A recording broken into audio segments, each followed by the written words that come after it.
बिस्मिल्लाहिर्रहमानिर्रहीम, अस्सलाम वालेकुम। मैं हूं करामत मुगल और मेरे साथ हैं सईद बलोच साहब। सुप्रीम कोर्ट कवर करते हैं, सीनियर जर्नलिस्ट हैं। सईद बलोच साहब, बड़ी खबर अभी अभी आई कि नैब तरमीम के ख़िलाफ़ जो पटिशन दायर की थी खान साहब ने, उस पर कल हेयरिंग होने जा रही है। इस पटिशन में प्रे क्या थी और इसका असर जो है शहबाज शरीफ पर क्या क़यामत बन के टूटेगा?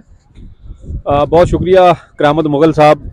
गुज़श्ता साल मई के महीने में पीडीएम हुकूमत ने कुछ नैब तरामीम पास की थी, जिसके तहत जो करप्शन की हद थी वो 5 करोड़ से गालबन बढ़ा के 50 करोड़ रुपए कर दी गई। करप्शन ने बहुत तरक्की की। जी जी, करप्शन ने तरक्की की थी और पीडीएम हुकूमत ने कहा कि 50 करोड़ रुपए इज नथिंग। साड़ी शान के खिलाफ है। जी जी जी जी, ये ऐसे समझिए कि वो एक ना जो राई का दाना होता है ये उस की तरह है। 50 करोड़ तक कोई बंदा करप्शन कर लेता है तो खैर है, चलेगा।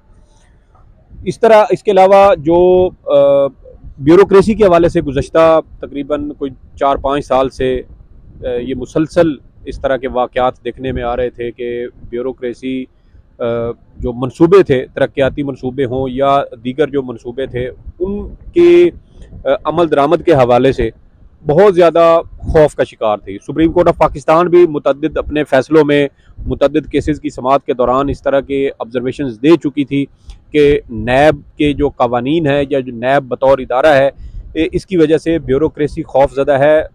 जो ब्यूरोक्रेट हैं वो किसी भी किस्म के ऐसे प्रोजेक्ट शुरू करने या किसी भी किस्म का रिस्क लेने से डरते हैं, क्योंकि उसके बाद नैब की इंक्वायरियाँ खुल जाती हैं और इल्ज़ाम ये लग जाता है जी कि आपने करप्शन की है मुबैना तौर पे, तो इस वजह से आपके खिलाफ इंक्वायरियाँ हो रही हैं। तो इस तरह के कुछ और भी थे कि काबीना के जो फैसले होंगे वो प्रोटेक्टेड होंगे।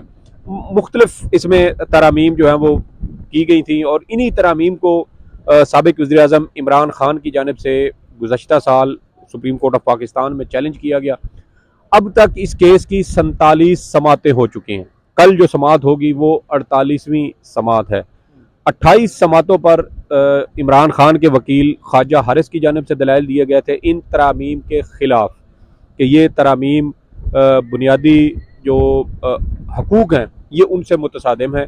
क्योंकि जो पैसा है वो आवाम के टैक्स का पैसा है, और जब आवाम के टैक्स का पैसा इस तरीके से उसमें करप्शन होती है, गबन होता है, बदउनवानी होती है, तो उसकी वजह से जो अवामी हकूक़ हैं वो मुतासर होते हैं या आवाम के जो राइट्स हैं वो इसकी वजह से डिस्टर्ब होते हैं। तो इस तरह के मुख्तलिफ दलाइल जो थे वो ख्वाजा हारिस की जानिब से दिए गए। फिर वफाकी हुकूमत के वकील थे इस केस में मखदूम अली खान साहब। वफाकी हुकूमत ने अपने अटारनी जनरल जो वफाक के सबसे बड़े लॉ अफसर हैं उनकी बजाय जो मखदूम अली खान थे, एडवोकेट, सीनियर एडवोकेट है सुप्रीम कोर्ट के, उनको हायर किया जो पनामा में मरियम के वकील थे। जी। और उन्होंने इस केस में दलाइल दिए। जो गुज़श्ता समाअत हुई थी इस केस की वो थी 16 मई 2023 को, यानी कि रवां साल 16 मई को आखिरी समाअत इसकी गुज़श्ता समाअत हुई। और उसमें हमें जो तासुर मिला, क्योंकि हम कमरा अदालत में मौजूद थे, तो हमें अदालत के रिमार्क से, चीफ जस्टिस के रिमार्क से हमें ये महसूस हुआ कि अब इस केस की जो कार्रवाई है वो मुकम्मल हो चुकी है, क्योंकि अदालत की जानिब से जो तहरीरी मरूज़ात थे जवाब जवाब की सूरत में वो दोनों फ़रीक़ैन से मांगे गए थे कि आप मज़ीद अगर इस हवाले से कुछ कहना चाहते हैं तो तहरीरी मरूज़ात दे दें। उसके अलावा मखदूम अली ख़ान की कुछ मसरूफियात थी बैनुल अक़वामी सतह पर भी और मुल्क के अंदर भी। आर्बिट्रेशन के हवाले से वो कुछ मुख्तलिफ समझे कि प्रोजेक्ट्स का हिस्सा थे, जिसकी वजह से उनकी मसरूफियत का भी इशू था। तो सुप्रीम कोर्ट की जानिब से इसके ऊपर गालबन फ़ैसला महफूज किया गया था। लेकिन अब जो काज लिस्ट आज सुप्रीम कोर्ट ऑफ पाकिस्तान की जानिब से जारी की गई है उसमें महफूज फैसला सुनाने के हवाले से कोई चीज़ उसमें मौजूद नहीं। उसमें यह है कि 3 रुकनी बेंच 18 अगस्त को दिन 11 बजे, ये गालबन जुमे का दिन बनता है, तो ये केस की समाअत करेगा। अब डिपेंड करता है। जुमा वैसे भी नून लीग के लिए कोई मुबारक दिन साबित नहीं हुआ आज तक। जी जी जी जी जी जी, अभी ये पिछला जुमा जो गुजरा है उसमें भी थोड़ी गड़बड़ जैसे कि आपको पता है वो हुई है। तो अब देखना यह है कि सुप्रीम कोर्ट ऑफ पाकिस्तान क्या वो महफूज फैसला सुनाती है, क्योंकि बाज़ औक़ात ये भी हो जाता है कि काज लिस्ट जारी करते हुए किसी किस्म की कोई क्लैरिकल मिस्टेक भी हो जाती है। तो हमें ये चीज़ भी जो है वो ज़हन में रखनी चाहिए मुमकिन है कि सुप्रीम कोर्ट इसके ऊपर कोई नई काज लिस्ट जारी करे अमेंड करके, और अगर नहीं भी करती तो ये भी मुमकिन है कि कल सुप्रीम कोर्ट अदालत में इस केस का इन तरमीम फैसला से सुना दे। फ़ायदा शहबाज शरीफ की फैमिली ने उठाया, कबीना आदि ने उठाया। अगर ये तरमीम रिवर्स हो जाती है, फैसला खिलाफ हो जाता है, तो शहबाज शरीफ के लिए कितनी बड़ी मुश्किल खड़ी हो सकती है? सर देखें, सिर्फ शहबाज शरीफ साहब के लिए नहीं है, जो पीडीएम की काबीना थी, जिसकी जो जहाजी साइज की काबीना थी, 87 के 88 उसके मेम्बरान थे, पोर्टफोलियो नहीं था, वो पर्क्स इंजॉय करते रहे, प्रोटोकॉल, तनख्वाहें और दीगर मराहत लेते रहे, प्रेस कॉन्फ्रेंसेस करते जी जी, तो वो सभी मुतासिर होंगे। तकरीबन 80% मुख्तलिफ जो रहनुमा काबीना का हिस्सा थे वो किसी न किसी तरह से करप्शन केसेस की जद में थे। आपको याद है कि गुज़श्ता साल जब शहबाज शरीफ साहब ने हलफ उठाया था, उस दिन उनके ऊपर फर्द जुर्म आयद होना थी, 11 अप्रैल 2022। जी जी, उस दिन उनके ऊपर फर्द जुर्म आयद होना थी, और उनको ऐसे जैसे वो मक्खन के अंदर से बाल निकाला जाता है, इस तरीके से उनको इसमें से निकाल लिया गया। कैसे निकाला गया वो हमारे सामने है, गवाहान मारे गए, तफ्तीशी मारा गया। पर अभी मौजूदा जो निगरान वज़ीर आज़म आए हैं, इनके हवाले से भी कोई ऐसी खबरें ही चल रही हैं। जी जी जी जी, ये हमारे सियासत का माशाल्लाह से ना वो एक तुर्रा इम्तियाज है कि हमारे यहाँ जो एक काबिल सियासतदान शायद उसी को समझा जाता है जो जिसके ऊपर करप्शन के इल्जाम। तो पहले कहा जाता था ना कि नैब की स्टैंप लगती जी जी, नैब की स्टैंप लगती है। वो पहले कहते थे कि वो सियासतदान ही नहीं है, या वो तब तक कोई बंदा सियासतदान नहीं बन सकता जब तक वो जेल यात्रा ना करके आए। तो अब शायद वो ट्रेंड थोड़ा चेंज हो गया, क्योंकि वक्त के साथ साथ मुआशरे के अंदर मुख्तलिफ तब्दीलियाँ आती हैं, तो शायद अब ट्रेंड ये बन गया है कि वो शख्स उस वक्त तक शायद सियासतदान ही नहीं बन सकता जब तक कि उसके ऊपर करप्शन के नैब इल्जामात ना लगाए। तो जैसे आपने बात की कि शहबाज शरीफ साहब यकीनी तौर पे इसके अंदर जद पे आ सकते हैं, उसके अलावा काबीना के जो दीगर अराकीन है, पीडीएम की सीनियर लीडरशिप है, वो इसकी जद में आ सकती है। और मुझे जहाँ तक लगता है कि शायद सुप्रीम कोर्ट ऑफ पाकिस्तान ये जो तमाम तरामीम है मुकम्मल तौर पे ना उड़ाए, इनको कलअदम करार ना दे। कुछ ऐसी तरामीम के ऊपर सुप्रीम कोर्ट ऑफ पाकिस्तान अपनी ऑब्जर्वेशन दे सकती है, जिसकी वजह से शायद जो पीडीएम की क़यादत है, पीडीएम हुकूमत की काबीना के जो अरकान थे वो इसकी जद में आ सकते हैं। और फिर ये भी हो सकता है कि वो सेल 8-11 वाला, जिसमें साबिक वज़ीर-ए-आज़म इमरान खान साहब जी जी अकेले हैं, वो हो सकता है कि 3 यार वहाँ बैठ के लूडो खेला करें या ताश खेला करें।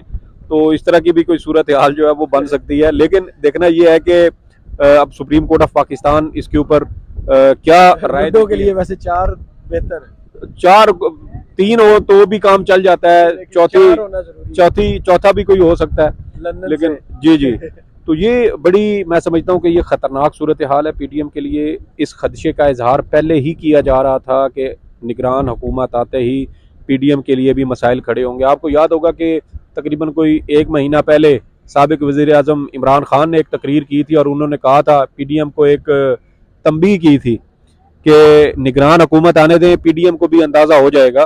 तो मेरे ख्याल में अब वो हालात जो हैं वो उसी तरफ जाते हुए नज़र आ रहे हैं कि जो पीडीएम की साबिक क़यादत है, आपने पीडीएम और निगरान हुकूमत की बात की, तो आज पहला दिन है वज़ीर आज़म का एक्टिवली जो उन्होंने गुजारा है। ये काकड़ साहब इस तलखी को कम कर सकते हैं जो मौजूदा माहौल में है, पीडीएम वर्सेस पीटीआई, या जो सियासत में अभी जो दूरियां बढ़ रही हैं ये बढ़ती रहेंगी?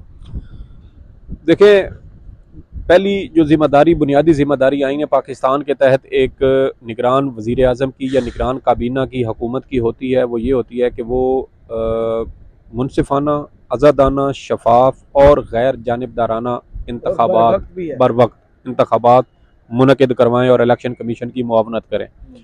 तो पंजाब और केपी में तो अभी तक हमें नज़र आ रहा है कि ऐसा कुछ नहीं हो रहा। वहाँ पे सूबाई सतह पर जिस तरीके से सियासी कारकुनान को टारगेट किया जा रहा है वो हमारे सामने है। ख़वातीन, औरतों, बच्चों को भी, बुज़ुर्गों को भी नहीं बख्शा जा रहा। आपको याद है कि ये अभी 2-3 रोज़ पहले पंजाब के अंदर एक अरसलान नसीम नामी एक बच्चा था, 13-14 साल का, जी, उसकी फैमिली के साथ, उसके वालिद के साथ जिस तरीके की एक जालमाना किस्म की वारदात की गई है, मेरे ख्याल में ये बतौर मुआशरा हमारे लिए डूब मरने का मकाम है कि एक वालिद जिसका इकलौता बेटा 13-14 साल उसकी उम्र है और वो अंडर एज है, जुवेनाइल में उसको- आता है, जी, जुवेनाइल में आता कानून है उसको और 11 तहफ़्फ़ुज़ अगस्त देता को है। छोड़ा जाता है और फिर छापा मारा जाता है।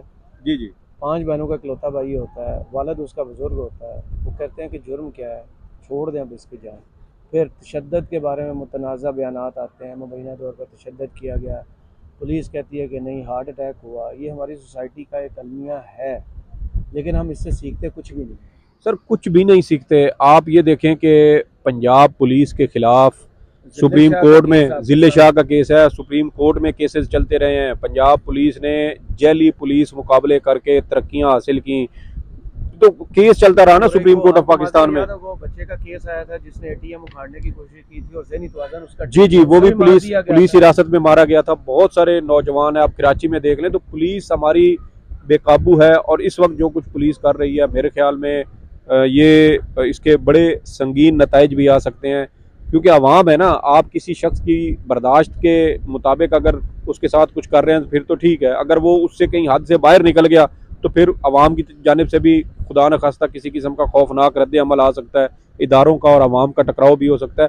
तो ये वो आपने जैसे वो बात की कि क्या वज़ीर आज़म ये कर सकते हैं, मेरे ख्याल में अगर वज़ीर आज़म साहब ने ऐसा कुछ करना होता तो वो गुज़श्ता रोज़ ही उसका ऐलान कर देते हैं। मिसाल के तौर पे जब उन्होंने हल्फ उठाया था, वो भी कौम से कोई खिताब करें। जी जी, कर सकते हैं, सब कुछ कर सकते हैं। जैसे कि अब वो अपनी आईनी जिम्मेदारी छोड़ के अब वो मईशत ठीक करने निकले हैं। चले पीडीएम की रोड्स बनाने का भी एक जी प्रोजेक्ट जी, किया है। पीडीएम की 13 सियासी जमातें, 14 सियासी जमातें जो हैं वो सारी मिलके इंतहाई तजर्बाकार भी थे, दुनिया के बेहतरीन एडमिनिस्ट्रेटर भी उन्हीं के पास थे, और उसके बावजूद वो मईशत का जो हाल करके गए हैं वो हमारे सामने है। कुछ ये भी देर जोर में लगा मैंने लें। एक वीडियो करनी है।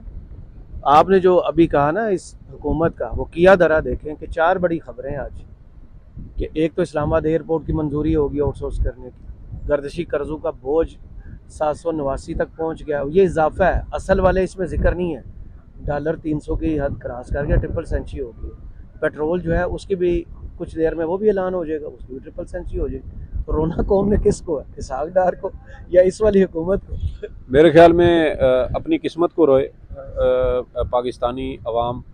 और देखें ना, अब ये इससे बढ़ के अलमिया और क्या हो सकता है। पाकिस्तानी अवाम क्या करे कि एक निगरान वज़ीर आज़म जिसका काम आईन पाकिस्तान के तहत, मैंने आपको जैसे कि बताया कि इंतखाबात मुनक़िद करवाना है, वो इंतखाबात करवाने की जो मामला है, आईनी ज़िम्मेदारी है, वो उनकी तरजीहात में शामिल नहीं है।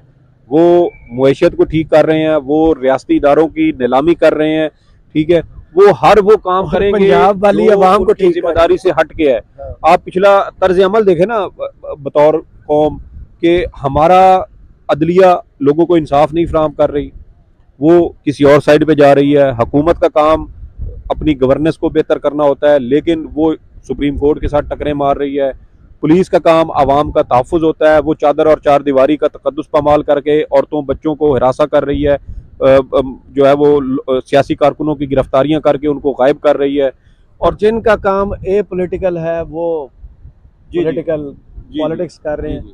जो जिसका काम है वो काम नहीं कर रहे। बिल्कुल बहुत और ये देखे ना, ये इससे बढ़ के अलमिया और क्या हो सकता है। निगरान वज़ीर आज़म का काम था इंतखाबात करवाना, वो मईशत ठीक करने चले गए हैं। तो जो जिम्मेदारी पंजाब वाले निगरान जो है वो हॉस्पिटल ठीक करने जा जी रहे जी, हैं, रोड ठीक करने जा वो रहे हैं। सड़कों के ऊपर लंबे बूट पहन के वो भी कभी पानी की गहराई नाप रहे होते हैं, कभी वो पंजाबी में कहते हैं ना डरी हुई गाय वो सैलाब में जो बह के आती है ना हमारे यहाँ उधर, तो वो इसी तरह सहमी हुई होती है। जैसे वो पिछले दिनों वहाब रियाज की एक वीडियो आई थी, वो कभी मुंह इधर करके जा रहा है, कभी उधर जा रहा है। भाई आपका जो काम है आप वो करें, ये नौटंकियां आप जो है वो मीडिया के ऊपर आके करते हैं। तो निगरान वजीर आजम कर सकते थे कम अज कम। जो खवातीन सुप्रीम कोर्ट में जो ये तो मेरे ख्याल में जो सर, ये कर सकते हैं ना, वो जो अलविदाई खिताब किया था ना शहबाज शरीफ साहब ने, जो हम पहले भी कई वीडियोस में जिक्र कर, वो जाते हुए भी ये गुडविल वेस्चर एक छोड़ के जा रहे थे। जो खवातीन है उनको छोड़ दें, जो जुवेनाइल है उनको छोड़ दें, जो डायरेक्ट पकड़े नहीं गए, डायरेक्ट इन्वॉल्व नहीं थे, पता चल गया वो, उनको छोड़ दें। सियासी कैदी जो है उनको छोड़ दें, लेकिन उन्होंने नहीं किया। बिल्कुल। ये पिछले दिनों शहबाज शरीफ साहब ने कहा था कि हम सबको जो है वो मिठास बांटे और मोहब्बतें बांटे, तो मोहब्बतें तो फिर इसी तरीके से बांटनी थी ना।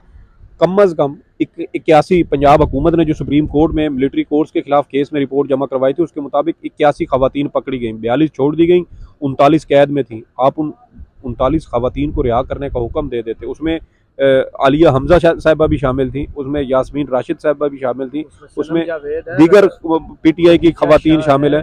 तो कहने का मकसद ये है कि आगाज कहीं ना कहीं से तो हो सकता था। हो सकता है कि पीडीएम हुकूमत के इस इकदाम से इमरान खान भी शायद उनके ऊपर भी ये अवाम की जानिब से दबाव आता कि सियासी कायदीन मिल बैठे, लेकिन उन्होंने नहीं किया। एक मौका था, ज़ाया कर दिया। अब निगरान वज़ीर आज़म आए थे, ये अपने हल्फ उठाने के फौरी बाद कह देते कि भाई जो सियासी कैदी हैं, सियासी वर्कर्स हैं, ख़वातीन हैं, बच्चे हैं, वो जिन 9 मई के वाक़यात में अगर कैद हुए तो 3 महीने तो ऑलरेडी वो कैद काट चुके हैं ना, तो अब आप उनको रिहा करने का एक हुक्म देते तो जो तनाव का माहौल था पूरे पाकिस्तान के अंदर वो काफी हद तक कम हो जाता, अवाम का भी लेवल बढ़ता। जी जी। फिर अगर आप इलेक्शन को थोड़ा सा आगे भी खींच के ले जाते तो अवाम कहती कि चले जी कुछ ना कुछ बेहतर कर रही है तो आगे मजीद बेहतरी की उम्मीद रखी जा सकती है। चले, बहुत शुक्रिया सईद बलोच साहब, आपके तजिए का कमेंट्स बॉक्स में ज़रूर बताइए ये वीडियो कैसी लगी। इजाज़त दीजिए, अल्लाह हाफ़िज़।